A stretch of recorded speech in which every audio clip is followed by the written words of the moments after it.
gals notrūka. Un tagad mēs esam jūrā. Jā, tāds ekstremāls pasākums bija, bet man liekas, ka katram kapteinim tādās situācijās kaut kas zemapziņā ieslēdzās un automātiski viss notiek. Ja ir kaut mazākā pieredze jau uz ūdens, tad jau tas... Jā.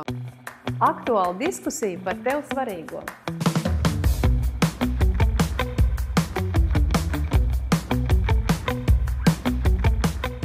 Ir cilvēki, kuri nekad nav bijuši uz jahtām un katamarāniem, vispār nekāda sapratnes, kā tur notiek. Vai tur visi lāviņā guļ, vai ko tur noķer zīvi un ēd. Nu, kā tas ir praktiski tā kā uz jahtas? Protams, katrs ir iedomājies kaut kā savādāk to pasākumu. Praktiski ir tā, ka nakšņošana katrā ir uz jahtas. Tātad ir 4 skajītes. Pareizi? Uz mūsu kuģiem, ko mēs ņemam, ir 4 skajītes. Jā, ir 4 skajītes un kopkajīte. Un tad cilvēki guļ vai nu tādas skajītes, ja viņi laicīgi pierezervējuši, kas nav pierezervējuši par džeki, tad tie guļ kopkajītēs. Jā, bet tur ir liels dīvāns. Kopkajīte ir salons. Patiesībā salonā ir vairāk vietas nekā kajītē. Patiesībā arī tā ir labākā vieta, ja tur svaigs gaiss un ātrāk ir saulēkts un labākais tusiņš. Un kas ir vēl svarīgi? Mēs ņemam tādas luksus klāses. Es tā viens nosaukšu, tur būtu kā kapteini. Luksus, ko tas nozīmē? Ka katrā kajītē ir vannas istaba un toalete. Nu, ne gluži vannas istaba, bet duša būs. Nu, duša un toalete. Ja tas ir luksus, tu principā brauc ar luksus māju, pa jūru, baudi saulēktu saulrietus, brīnišķīgus peizāžus no ārpus, ko tu neredz no krasta. Ja apstājies kaut kādās vēsturiskās vietās, tā skaitā arī ostās, nu tas, ko mēs redzam no jūras puses, vienkārši wow, mīļie. Ja, es esmu totāls fans, es varētu runāt 5 stundas no vietas. Ja, nu, ja īsumā, tad pirmais vakars notiek tā, ka mēs apsēžamies, papļāpājam, pačilojam, tā kā uzzinām, kas katram interesē, ko viņš grib sagaidīt no tā. Daudz jautājumu par visu organizāciju, sakārtojam gultsoļus, ieņemam vietas un tā tālāk. Viss atkarīgs, cilvēki jau bijuši vai nav bijuši tādā pasākumā. Jā. Un tad no rīta pamostoties, cilvēkiem principā nekas vairs daudz neinteresē, kā tikai 2 jautājumi, kur brokastis un kad mēs iesim jūrā. Bet visiem vēl jāpaciešās, jānoklausās man kā kapteiņa drošības instrukciju visiem, jāsaprot, kā pietavoties, attavoties, un tad mēs varam doties. Dodamies jūrā, skatāmies vējš, no kuras puses pūš viļņi, no kuras puses, un pielāgojamies tā, lai mums ir komfortabli visiem braukt, lai nav tā, ka tur jācīnās un jāvemstās visiem, tā kā ziltiņas jābaro, teiksim. Un tad piestājam kādu aizvēju līcītī, uztaisam paši pagatavojam pusdienas, kaut ko uzvāram makaronus, varbūt, ja gribās ēst, ja ne, tad vienkārši salātiņus sagriežam. Parasti notiek tā, kurš pirmais grib ēst, tas sāk gatavot un pārējie pieslēdzās. Nav noteikts, kurš pavārs gatavo tikai tas, un vispār visu dara tikai to, ko cilvēki paši vēlās. Un tad vakarā 5-6 mums jānokļūst jau kādā ostā, ja mēs gribam labu vietu dabūt katamarānam vai jahtai.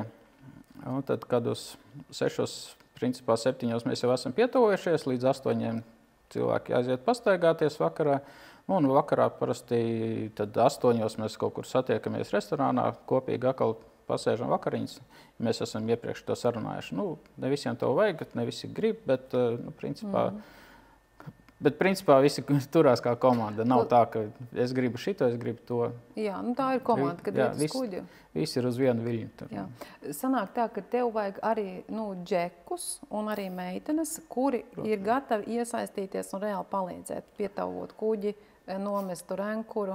Nu, tas nav tā, ka visi tur neko nedara un Oskars viens pats ar visu tur tiek galā. Pietavoties, jā, vajag attavoties nevienmēr, bet vienmēr kāds būs, kurš brauc speciāli tikai mācīties, kuram tas tusiņš pat neinteresē, bet viņš gribēs mācīties. Burāt, jā. Burāt, jā. Īstenībā tas mūsu tā klientūra, mūsu retrītiem ir ļoti šaura. Tie cilvēki, kuri vēlas izaugsmi, ja? Cilvēki, kuri gatavi ir piedzīvojumam, cilvēki, kuri gatavi svinēt dzīvi un vispār atvērti kaut kam pilnīgi jaunam. Tas ir tāds, tāda buķete. Es tev, man liekas, tev nepaprasīju, kā tu nokļuvi kā kapteinis līdz tam, ka ir interesantāk tomēr kaut ko darīt uz kuģa vēl, ne tikai braukt un dzert šampi. Nu, ja godīgi, tad, protams, ka 90% no visiem jahtu braucieniem ir alko jahtingi. Bet tas nav tas. Es uzskatu, ka man jau cits līmenis ir, ka man vajag kaut kādu pievienoto vērtību likt visam tam pasākumam klāt. Jābrauc, jo cilvēki brauc tur un viņiem galva pilnībā izveidinās. Un, ja tam neļauj cilvēkiem lietot alkoholu pārmērīgi daudz, un tad tā galva pat pa sevi izveidinās. Un ja vēl liek kaut ko klāt, vai tur elpošanas, vai jogas nodarbības, vai ar tevīm retrītu uztaisīsim, es domāju, ka tur vienkārši cepar norausmi. Es atceros tāds piedzīvojums. Tie, kur vēlās piedzīvojums, tad mēs ar tevim devāmies piedzīvojumā, jo mēs, tātad klausās tie, kuriem gribās kaut ko. Es gribu arī paslavēt tevi, jo mums bija pilnīgi nereāla situācija, ka mēs gājām Vētrā jūrā, jo mums gribējās piedzīvojums. Neviens principā vairs jūrā negāja, bet viss nāca atpakaļ. Bet Oskaram acis deg un saka, iesim burāt. Un tie, kas nodarbojas ar kaitošanu un surfošanu, zina, ka ja pūš forša vējš, tad gribas noķert to, ja?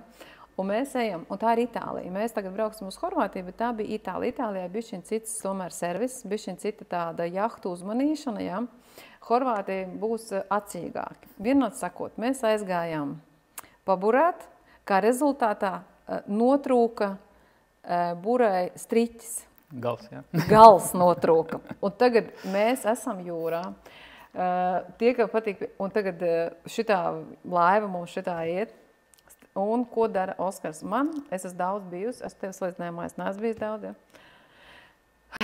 Vienā sakot, tu tik ekscelenti ar to visu galā, kad es saprotu, ka es totāli drošās rokās atceros to mirkli, ka tu tur to galu turēji, sasēji to mezglu, jo tu pats biji, man liekas, tā jau parasti nav, ka kaut kas notrūkst, vai ne?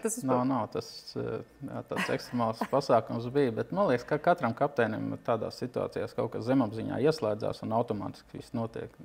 Ja ir kaut mazākā pieredze jau uz ūdens, tad jau tas Jā, jo tas bija, tāds pilnīgi, bez kā, gan komandas biedrs. Jā, noteikti jāpasakās arī komandai, ka neapjuka. Bet tu biji, zini kā, es sapratu, ka mēs esam drošās rokās tajā momentā, jo, piemēram, es ar baibiņu sēdēju kuģi galā un skaitīju tēvreiz. Parasti tik traki neiet, ja mēs ejam mierīgos laikos, ja? Bet, toreiz tāds piedzīvojums. Tas bija smieklīgi, pēc tam, kad jau tikām krastā, tad meitenes stāsta, rekur, mēs jau redzam, kā helikopteri mūs noceļ nost, rekur, mēs daudzamies pret akmeņiem. Jā, tas bija tās žausmīgās, jā, bet zini kā, ir ko atcerēties vismaz. Ir. Jā, bet uz Horvātiju mēs braucam laikā, kad tur vējš nepūš un viļņi nav tik lieli. Un vispārībā Horvātija, man liekas, ir tādā kā līdzītī. Jā, tur ir 3300 salas, tur ir ko braukt un daudz lielāka izvēle, kur braukt. Un nav tik ass vējš kā Sardīnijā. Sardīnijā viņš paceļās uz 2 stundām, tā iepūš kārtīgi. Un principā pēdējos gadus ļoti daudz tur ar vien vairāk un vairāk pūšana. Horvātija tā kā mūsu retrītam iedomātājiem, es domāju, ir vispār ideāls galamērķis. Tur ir gan daba, gan ēdiens, gan arī miers un klusums. Tur ir viss. Man vislabāk patīk arī, ka komanda dalās nevis tikai piedzīvojumos, kā tu tikko stāstīji, bet arī klusumā dalās un mierā dalās. Tas ir dziļi un noderīgi. Man liekas, ka tu skaisti pateici. Jā, tā arī ir. Es esmu pārliecināts un dziļi ticu tam, ka cilvēki, kuri pieteiksies mūsu braucienā, viņiem dziļas pozitīvas pēdas paliks no piedzīvojumiem.